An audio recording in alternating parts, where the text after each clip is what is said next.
नमस्कार दोस्तों, अगर आपने अपना नजरिया नहीं बदला आज भी तो ये हो सकता है आपके साथ भी।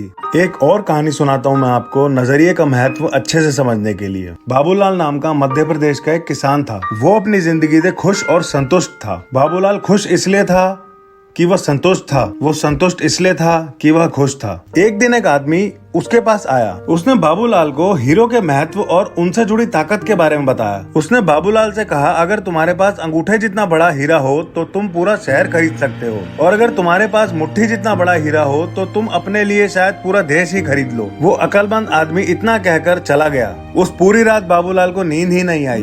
अब वह असंतुष्ट हो चुका था और उसकी खुशी भी खत्म हो चुकी थी। दूसरे दिन सुबह होते ही बाबूलाल ने अपने खेतों को बेचा और अपने परिवार की देखभाल का इंतजाम किया और हीरो की खोज में निकल पड़ा। वो हीरो की खोज में पूरे भारत देश में भटकता रहा पर उसे हीरे ना मिले। उसने उन्हें आसपास के दूसरे देशों में भी ढूंढा पर वो उसे वहाँ भी ना मिले। श्रीलंका पहुँचते पहुँचते वो मानसिक, शारीरिक और आर्थिक रूप से पूरी तरह टूट चुका था। वो इतना मायूस हो चुका था कि उसने समुद्र में कूद के जान दे दी। इधर जिस आदमी ने बाबूलाल के खेत खरीदे थे वो एक दिन उन खेतों से बहने वाले नाले में अपने बैलों को पानी पिला रहा था। तभी सुबह के वक्त उग रहे सूरज की किरणें नाले के दूसरी ओर पड़े पत्थर पर पड़ी और वो इंद्रधनुष की तरह जगमगा उठा। ये सोचकर कि वे पत्थर उसके घर में अच्छा दिखेगा, उसने उसे अपने घर में सजा दिया।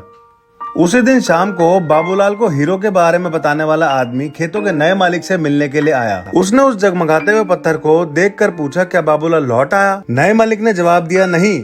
लेकिन आप ये सवाल क्यों पूछ रहे हैं? अक्लमंद आदमी ने जवाब दिया, क्योंकि वो एक हीरा है, मैं उन्हें देखते ही पहचान जाता हूँ। नए मालिक ने कहा, नहीं, ये तो सिर्फ एक पत्थर है, मैंने तो इसे नाले के पास से उठाया है।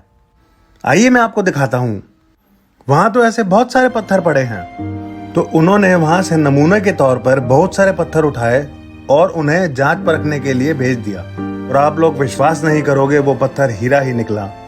उन्होंने पाया कि उस खेत में दूर दूर तक हीरे दबे हुए थे। अब इस कहानी से हमें क्या सीखने को मिलता है? इससे हमें पहला, जब हमारा नजरिया सही होता है तो हमें महसूस होता है कि हम हीरो से भरी हुई जमीन पर चल रहे हैं। मौके हमेशा हमारे आसपास ही होते हैं, हमें उनकी तलाश में कहीं जाने की जरूरत नहीं होती, केवल और केवल हमें उन्हें पहचानने की जरूरत होती है। दूसरा, दूसरों का पैसा और दूसरे की सक्सेस हमेशा हमें अच्छी लगती है। हम हमेशा यही सोचते रहते हैं, क्या यार कितना पैसा है उसके पास, कितनी बड़ी गाड़ी है उसके पास, कितना सक्सेसफुल इंसान है वो। तीसरा, हम दूसरों के पास मौजूद चीजों को देखकर ललचाते रहते हैं और दूसरे भी हमारे पास चीजों को देखकर ललचाते रहते हैं और पूरी जिंदगी इसी ईर्ष्या और इसी जेलसी में निकाल देते हैं और फिर बोलते हैं, यार मैं तो कुछ जिंदगी में कर ही नहीं पाया। चौथा, जिन्हें मौके की पहचान नहीं होती उन्हें मौके का खटखटाना शोर लगता है। पांचवा, मौका जब आता है तो लोग उसकी अहमियत नहीं पहचानते, जब मौका जाने लगता है तो उसके पीछे भागने लगते हैं। छठा,